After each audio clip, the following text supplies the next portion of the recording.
কি খালিদ ভাই? কি করছো সব? আরে ছাড়ো। কি ব্যাপার, তোমাদের এই অবস্থা কেন? হ্যাঁ, এই সাত সকালে তুমি মশারি পরে ঘুরে বেড়াচ্ছ কেন? আল সে কি ভাই, আপনি জানেন না চারিদিকে ডেঙ্গু আর আপনি কোনো প্রোটেক্ট ছাড়া ঘুরে বেড়াচ্ছেন? সেটা না হয় বুঝলাম, তাই বলে সাত সকালে তুমি মশারি পরে ঘুরে বেড়াচ্ছ কেন? ভাই এ কি, সকালে তো ডেঙ্গুতে বেশি কামড়ায়, আপনি জানেন না? দেখেন ভাই, বলে আমি কতবার বললাম তুই আমার মতো এরকম জ্যাকেট পরে ঘুরে বেড়া, ও কোনো মতে আমার কথা শুনলো না। না শুনে এরা ফেটকে মারে ঘুরে বেড়াচ্ছে, আপনি দেখেন তো কিরাম লাগতেছে। আচ্ছা হৃদয়, তুমি বলো তো, এই সাত সকালে তুমি জ্যাকেট পরে কেন ঘুরে বেড়াচ্ছ? আরে ভাই, আপনি জানেন না ডাক্তার বলেছে ডেঙ্গু মশার কামড় থেকে বাঁচতে হইলে এরা মোটা জামা পরতি, লম্বা জামা পরতি, তাই আমি এই মোটা জামা পরেছি। আসলে কি, আমাদের অসতর্ক থাকার কারণেই এই মশাগুলো আমাদেরকে কামড়াচ্ছে। আমাদের বাসার আশেপাশে যে জমে থাকা পানিগুলো আছে, এই পানি থেকেই কিন্তু মশা তৈরি হচ্ছে।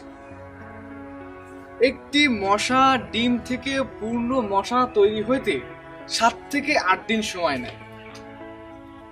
আর এই জন্যেই আমাদের প্রিয় নবী সবসময় বলে থাকেন যে পরিষ্কার পরিচ্ছন্ন থাকার কথা বলেছেন। শুধু তাই নয়, আমাদের রাসূল সাল্লাল্লাহু আলাইহি ওয়াসাল্লাম বলেছেন পরিষ্কার পরিচ্ছন্নতা থাকা ঈমানের অঙ্গ। হ্যাঁ, তোমরা যা বলছো আসলে সেটা পরিপূর্ণ সঠিক নয়, তবে একথা ঠিক, ডেঙ্গু সাধারণত সকালে এবং সন্ধ্যার আগে সাধারণত বেশি কামড়ে থাকে। তাছাড়া আমরা সকলেই জানি মশা কিন্তু অধিকাংশ ঘুমান্ত ব্যক্তিদেরকেই কামড়ায় থাকে। তাহলে এখন শোনো, আমাদের ধর্মে বলা হয়েছে আল্লাহ রাত দিয়েছেন বিশ্রাম করার জন্য আর দিন দিয়েছেন জীবিকা অন্বেষণ করার জন্য। তোমরাই চিন্তা করো, যারা ফজরের নামাজ পড়বে এবং জীবিকা অন্বেষণের জন্য বেরোবে, তারা তো একটু হলেও এই বিপদ থেকে রেহাই পাবে। বাহ, কি সুন্দর! আল্লাহর হুকুম মানা হয়ে গেল, দুনিয়াবি বিপদ আপদ থেকেও বাঁচা হয়ে গেল। যে ঠিক বলেছেন। আর হৃদয়, তুমি যে কথা বলছিলে, ডাক্তার আমাদেরকে লম্বা জামা কাপড় পরতে বলেছেন, এটা ভালো কথা, ভালো বলেছেন। এখন শোনো, আমাদের নবীজি লম্বা জামা কাপড় পরতে পছন্দ করতেন এবং তিনি নিজেও লম্বা জামা কাপড় পরতেন।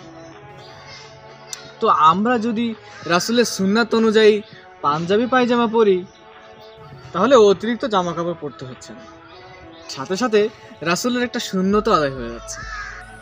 আমি একটা বিষয় আপনাদের বলতে চাই, সেটা হলো আমাদের রাসূলুল্লাহ সাল্লাল্লাহু আলাইহি ওয়াসাল্লাম একটি হাদিসে বলেছেন, আউযু বিকালিমাতিল্লাহি তাম্মাতি মিন শাররি মা খালাক।